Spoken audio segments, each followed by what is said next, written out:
Hello, everybody, and welcome to another episode of How to Scale an Agency. I'm on with the Stephen Pope of My Amazon Guy. He actually recently was just landed on the Inc. 5000. Super excited to hear his story of how he was able to do that. Thank you so much, Stephen, for being on the show. Thanks for having me, Lucas. So, Stephen, what was the number one thing, the biggest contributing factor in your mind, if you can't even pinpoint one, because I'm sure there's multiple, that contributed to your really high ranking this year on the Inc. 5000 and that fast growth you've been experiencing with your agency? So every product ever needs the three Ps, people, product, and process, of course. And so we just had a really good synergy between those three Ps just going off really well. I started the outbound acquisition program for the first time, basically Jan 1 of this year in 2022. And before that, we did all of our growth. 100% of growth was inbound. That means people had watched one of our 1,200 videos on YouTube and all the other podcasting and came to us. But we said, you know what, there's just thousands of Amazon sellers out there that have never heard about My Amazon Guy. How do we get in touch with them? What do we do? I've never been an outbound lead list builder. I've never tried to cold call anybody. All of these skills were foreign to us. So I started hiring some account executives. I learned what these crazy acronyms of BDRs meant, and I've got business development representatives all of a sudden, and now I've got closers and sales managers. And then, long story short, we got a team of 15 people on the outbound process. Now, obviously, along the way, sales can outcompete operations, and you got to build operations back up. So I ended up hiring 100 interns this year. That's not an exaggeration. It's actually probably an under quantity. It might be as high as 150. And we basically had to train people in every aspect of what it takes to run an agency. We launched Mag School this year, mag-school.com, which is courses on Amazon for like $10 and $20. And the reason we did that wasn't to make money. It was because we needed to find talent, and we needed to be able to figure out what talent to hire as humanly fast as possible. So we put a lot of people through these courses. It might take 2 to 4 hours a pop, and figure out who can get certified. And the tests are hard, and we wrote hard questions on purpose and stuff like that. Yeah. So all of that kind of came to be accumulated, and I learned how to be a sales director for outbound this year. I'd been doing content generation for years on end, and we've had a really successful run. So this is obviously the title of the podcast is How to Scale an Agency, and if you're interested in sharing, feel free to share as much or as little as you want here. But if you could highlight for us sort of how, because what was the year that the agency was launched officially? What year was it? 2018. So we're just over 4.5 years now. My first client, I hired my first client off a LinkedIn post 48 hours after I started the agency, when I was just literally My Amazon Guy. And I had to hire my first assistant under 2 weeks because it was so overwhelming. For the demand that I was receiving. My first YouTube video that I made about selling on Amazon was how to build an Amazon storefront.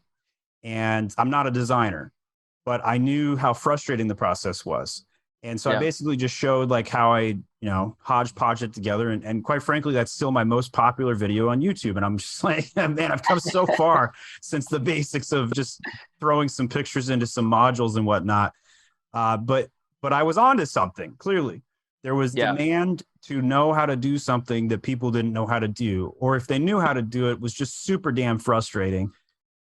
And we filled the niche. And I just, you got to beat your war drum over and over and over again. But I made a decision on branding from day one that I was going to share all of my trade secrets on how to run an agency, how to sell on Amazon. And so I gave out all of my knowledge. That was obviously super beneficial to the Amazon selling community. But it also really benefited me. And it's very much the Gary Vee strategy. At the time, I didn't know it was the Gary Vee strategy. I didn't discover Gary Vee until 2020, believe it or not. But once I did, I realized, I'm doing what Gary Vee talks about. Make lots of content. I mean, like, if you only knew one thing about Gary Vee, it'd be like, the dude makes a frick ton of content. Yeah. Right? He's got a style. He's got you may or may not like the style, but the dude, you got to give it to him. It makes a frick ton of content. So that's what I did. And it worked for me. And I have content on literally any question you could ask about Amazon. Now, there's some benefits to that. Anytime I go to a conference, anytime I get on the phone with literally any prospect ever, I have the answer to every question. Now, some of you think that's arrogant, but I'm telling you, it's just true. Right. And that the reason it's true is because I've answered every question in a video before. I've had to go research it. I've had to make the content. I have thousands of infographics. And Lucas has started building out his empire of infographics as well. And I've been like, sending a couple of suggestions his way, and it's been great to see some of that growth.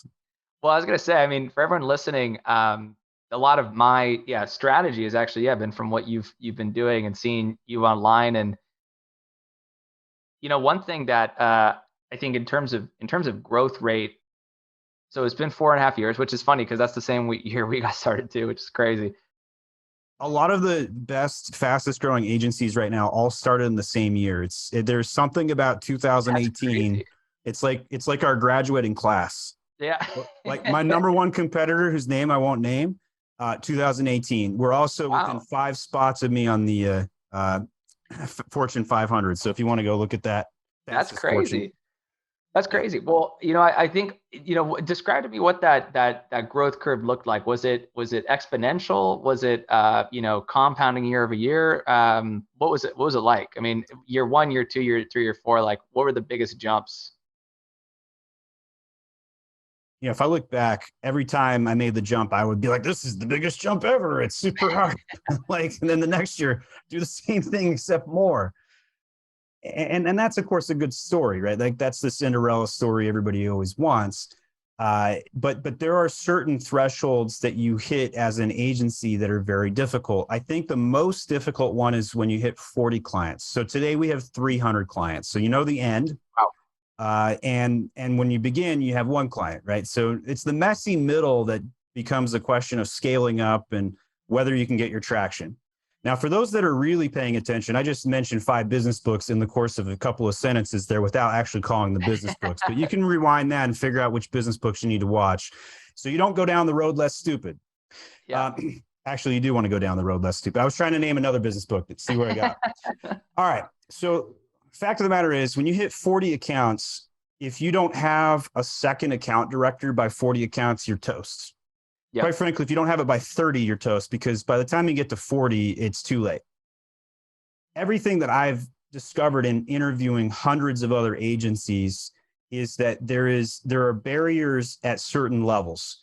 If you're not system building to get to 100 clients, you will never get past 40.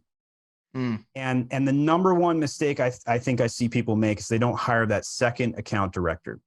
An account director, and the way I'm defining this, is somebody who oversees the account managers. They're also called brand managers at some agencies. Right. And those brand managers / account managers are the direct client interface. Now, if you as the agency owner are doing client-facing brand work, you are a glorified brand manager. There's nothing wrong with that, but you got to state the facts. If you are managing the people and you occasionally show up to a call once a month with the client, but the brand manager is doing the rest of the work, you're an account director. That's what an account director does. They make sure the client is taken care of. They do some escalation work. They do some strategic communication and some planning and making sure there's a little bit of project management smoothed out, right? But like, if we look at the first 8 people in an organization, it's an account director and 7 tactical specialists. Right. Now, and then once you get to 15 employees, then you've got like a layer of system. You can't go past, no person can manage 8 direct reports successfly, more than that. Right. That's so fantastic. What were you saying? At that point, when you get to 15 employees, you better have half of your employees managing 2 employees each, right? Like that's just got to happen. Yeah. And so you're going to have buddy systems and pairings, and as your agency scales, you have to literally destroy it and rebuild it. You are a bald eagle ripping off the face.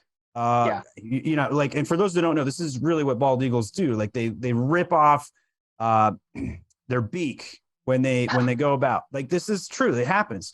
So like as an agency owner, I am going in and destroying my company to rebuild it like a phoenix coming out of the ashes. Every single layer. And if you Yeah. don't do this, you will reseed and instead of Right. growing, you will lose clients.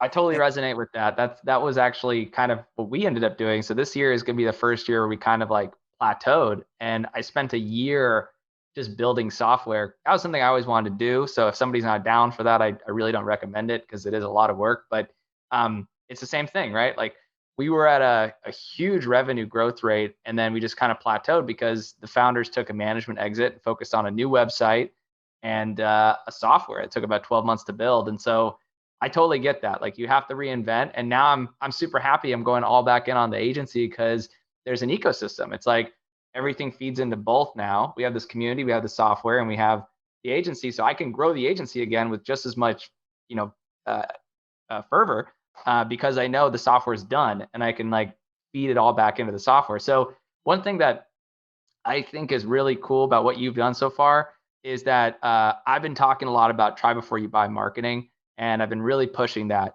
And I actually started thinking before this call, I was like, okay, I'm starting to see that try before you buy marketing is what's working in almost all of these campaigns, outbound and inbound, whatever, to get more leads and meetings for clients. And I was thinking, how is Steven doing this? Because I don't necessarily know if you do the same formula as we do, where we'll like work a little bit for free to show people that we know what we're doing. But I realized that what you do, which is really, it's the same concept, and I don't, maybe you realize it or not, I'm sure you do, is that you're basically giving them the try before you buy offer through your YouTube videos. Because you're like, look, you don't need to pay me yet. Go do all my Nailed it. videos. And if you need to work with me, come work with me, right? And that's basically what the best companies do at scale. Because if you didn't do your YouTube videos and you didn't create that try before you buy stuff, then people wouldn't have as much trust with you, and it would probably take longer for them to close. And I'm curious, is that kind of how you look at it from your The side? inbound sales process was always like that. I felt like Philip Fry, right, on Futurama, shut up and take my money. That was the experience that I had as an agency owner. I never had to convince somebody to hire me. They got on the phone and said, shut up and take my money. Yeah. And that's because of the try for buy before you buy on the videos. I've solved like dozens of their problems before they even got on the phone with me. How to do everything from loading a product to Amazon to troubleshooting the crazy hundreds of ways it goes wrong along the way. Yeah. Outbound, totally different. Hey, I'm my Amazon guy. Have you heard of us? No. That was shocking for me. I was like, how is this even possible? I have 1,000 videos on YouTube. I've sent postcards to hundreds of thousands of Amazons. How have you? I've been to conferences. How have you never heard of me? Well, it turns out there's a lot of people that keep their ostrich heads in the ground and never look up. And this is common. Like, and that's not an insult. That's just reality, right? Like as marketers, I always get pissed off when people don't talk about realism and demographic targeting. Like I don't want to go into politics with Lucas because we're on the different sides, but like when it comes to politics, your job as a politician is to cast as wide of a tent as possible. And you want every voter in the world. Doesn't matter. You'll lie to their face to get their vote. When it comes to marketing, the opposite is true. You want to narrow your tent's focus so dang much that when they show up and they're under the tent, they look around and they say, these are my people. This is my product. This is the service that I want to buy. And I think this has been lost in the digital marketing world in the past decade for reasons I won't go into. But basically, that's what we've identified. And so with going back to my ostrich comment, these Amazon sellers, my customers, they are so focused on just trying to put food on the table, literally. Like the skills that are required to be an Amazon seller are tenacity and the ability to just outlast the other guy.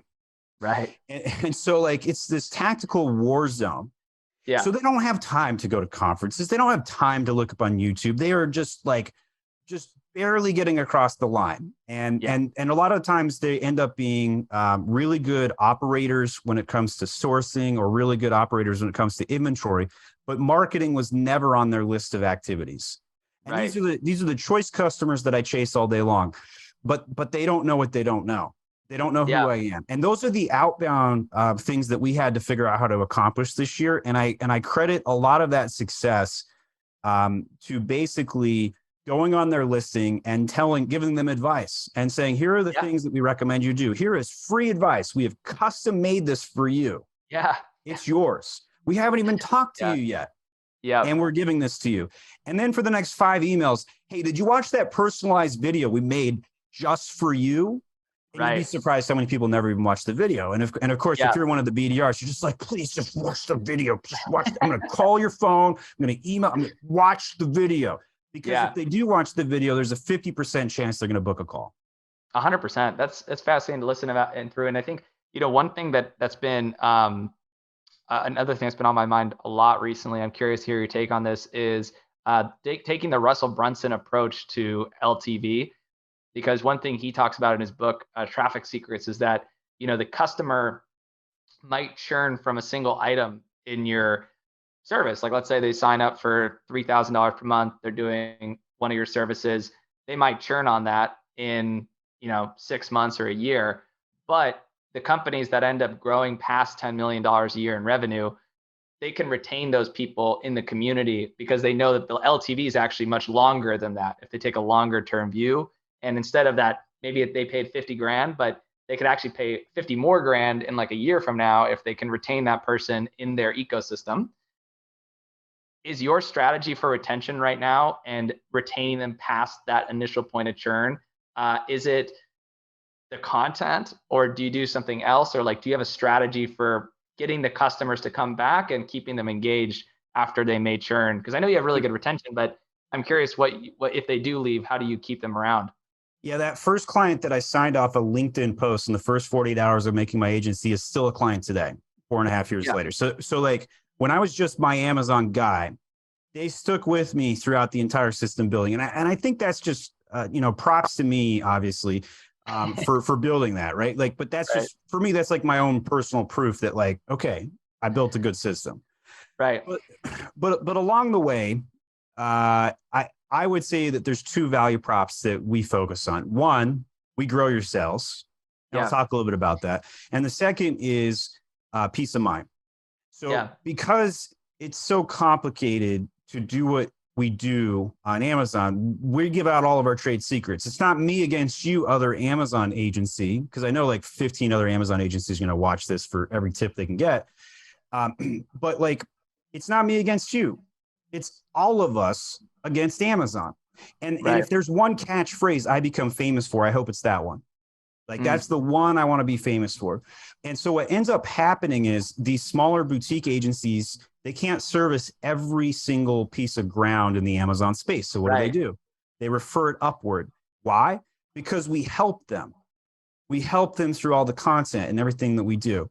So that peace of mind angle is about trying to help the seller who sells on Amazon know that every piece will be taken care of, because we do something that nobody else does. We defend every piece of ground when it comes to Amazon, and we've kept ourselves an inch wide and a mile deep in one niche. But let's go to the growing sales part. So there are 4 pillars that we believe grow sales for an Amazon seller. They are pay-per-click advertising and SEO, search engine optimization. Those are the traffic generating techniques and pillars. Right. Those are extraordinarily important. And I like to make the claim that we're the SEO Amazon leader in the world. Right. The second is conversion elements, and that's going to include design and catalog management. So those are my 4 pillars. Those are the value props that we give. And we know that an Amazon seller, if they exit our agency, they will be missing 3 or all 4 of those pillars, guaranteed. Because that's the thing. You get that retention, that lock-in that makes it really difficult for them to go away, and very hard to replace us. SEO is a great. I mean, I actually was surprised when I learned this recently, that SEO is actually the most. It's the one category of marketing that actually has the most spend by businesses every year is actually SEO. So. And also mainly because also the retention is so high, people stay around for so long on SEO, because once they have an SEO provider, it's very difficult to switch and have the same results. I'm curious, because I'd be remiss not to go into this. I know we have limited time. So I'd be remiss not to at least touch on this part, which is, on that content creator side, because I just find that that's such a big strength that you have in terms of posting content on LinkedIn, on YouTube, and everywhere else. Can you talk about that journey from how what did year 1 look like? creating content online versus now? Like, what are some of the biggest things you've learned? And, what were some of the biggest growth spurts you experienced on that journey? Because I think so many of us are trying to get into content, but get really discouraged. And you've definitely crushed it. So I'm curious, like, how that journey has been on the content creator side. So the same idea that I had when I first started my content journey is true today. Make unique content every damn day. Yeah. Right. Like if I get an email from a customer that I haven't answered before, a question I've never seen before, by end of day, I have a 15-minute video answering that question. Doesn't matter how small. And I post it. And then I make an infographic. Then I make a 60-second TikTok and whatever else I can get my hands on. So what I didn't do is invest in high editing or high performance-based content. Instead, my niche was informative, right? And so like information, if I wanted to be the Wikipedia of how to sell on Amazon, right, my branding position is I want to give the best education in the world as it relates to selling on Amazon. I just happen to be an agency. Right. So with that in mind, it's on brand for me to share all my trade secrets. It's on brand for me to tell you how to solve every single problem. And the reason I can do that is because even if you know how to do it, it's still really damn hard with high level of effort, and you're still going to hire me. Right. That makes a lot of sense. Or at least a portion of you will. Yeah, and going long tails is so important. And I think I'm going to be a little selfish here for a second. I'm sure it's going to help a lot of other people. So, for example, I have 1,000, roughly like 850 YouTube subscribers. It's been kind of tough for me, to be honest. I've gotten a lot of like people binging it, which is cool, and like the watch time is pretty intense, and which is awesome. Like that's what you want with YouTube. But I've kind of hit this point where I don't really know how to take it from 800 to 10,000 or something, right? What would be your biggest piece of advice from going from 800 to 10,000? Is exactly what you said, or is there like off YouTube stuff you could do, like forming partnerships and trying to get placed and stuff? No shortcut. It literally is grueling. Every overnight success took 10 years to make. Right? So like when you see those big businesses just all of a sudden just take off and come out of nowhere, and we could brainstorm like 3 or 4 on the fly right here. Yeah. I guarantee you their overnight success took years to make. Years. And so like I am seen in the Amazon community as like a pillar of information now. But 4 years ago when I first started, who was this guy? I don't even know if I want to invite him on my podcast. Like that's you have to grind every single day. And then the next question is what do you grind on? What's the messaging? What's the content, right? Like, what are you good at? So the second you start getting off messaging, you actually start to diminish, right? You lose subscribers, not literally, but figuratively. Like, so like I gain 1,000 subscribers per month, right? Yeah. If I stopped making content, I would still gain 1,000 subscribers per month just because of the nature of the holding power of the content I've generated. Which is nice. It's holding power, which is good. But like, if I asked you right now, what are the top 3 problems every agency ever has? You would say leads. They can't figure out what to tell people. Everyone's scared of them because prospects don't like when people are being spammy. So try before you buy marketing. That's the first thing. Second thing I would say is build a cult following like you've done pretty much. And then the third thing is invest into an actual opportunity for arbitrage. So people, they just copy other people and do the traditional approach, and I call it the traditional trap. And they don't actually do anything different when they launch their businesses, and that's why they usually suck. So yeah, those 3 things. Yeah. Okay, so every piece of content you make should be about those 3 things. And so like the second you start going to the 10th problem or the 20th problem, that's when you lose message. That's when you start getting off keel, because at the end of the day, I will always need a new trick on leads. I will always need to know how to prospect better. I'm always like if I had discovered you a year ago, I didn't even know what a BDR was. Right. So like there's so many things that I didn't know that I needed to know, and I had to learn this year. So your content has to proliferate. And it's almost like you're going to make the same piece 10 times and call it 10 different things, because the way that somebody finds it, 10 different avenues. Now, content burnout happens. It's a thing. And so you have to find creative ways to keep yourself going, like your juices. And so sometimes bad things happening or frustrating things happening get me going. That's like my thing. I'm like, oh my gosh, I can't believe this happened. This is so dumb. I can't believe Amazon did this to me. I'm going to show them. I'm going to fix it. And then I'm going to make a video content about it. And then I'm going to rant about it. That works for me. Well, thank you so much, man, for being on the show. I know we're tight on time, so I want to give you an opportunity, obviously, to share how people can stay active or engaged in My Amazon Guy. What's the best way for them to get in contact? Is there an action they can take to get involved? What's the best way? So 2 ways. Subscribe to me on YouTube, youtube.com/myamazonguide. And the second is to go to myamazonguide.com/subscribe. You can subscribe to our newsletter.